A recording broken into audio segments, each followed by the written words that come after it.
Hi everyone, Dr. Emily here.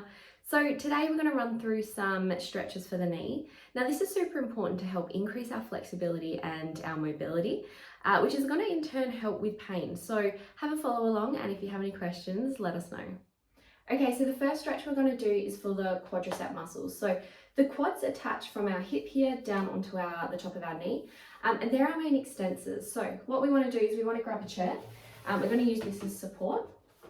Now, bringing the heel towards the buttocks, we're going to gently pull so that we should feel a stretch through the front of the thigh.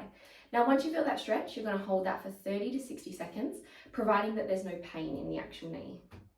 All right, so the next stretch we're going to do is for the hamstrings. So the hamstrings are at the back of the thigh here. And what they do is they help to flex the knee. So what we're going to do, finding a spot on the floor, bringing one leg out nice and straight. Now, you should feel a stretch at the back of the thigh. Now, you might only be able to touch the knee, you might be able to touch the toes, or you might be able to go even further. But what I want you to do is find that comfortable spot where you start to feel a stretch, but it should be pain-free. So once you find that spot, we're going to hold that for 30 to 60 seconds.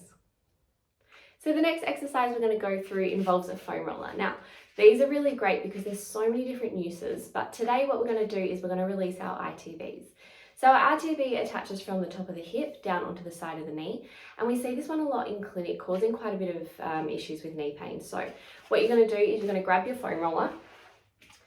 Laying on your side, you're going to keep the bottom leg straight, and we're going to start from the top of the hip down and roll through to the bottom of the knee. Now, this one can be a little bit tender, but the more we do it, the easier it's going to get. And you should be able to find those little areas where you get tension, and you're just going to focus on that area. So rolling from the top of the hip down to the top of the knee. So the last exercise we're going to go through is for the poplitease muscle. Now this is a tiny little muscle at the back of the knee, and what it does, it helps to lock out the knee when we're standing. Now for a tiny little muscle, it can wreak quite a bit of havoc, so it's really important that we release this one. So what you want to do is one leg out nice and straight, getting a little massage ball, we're going to place that under the knee.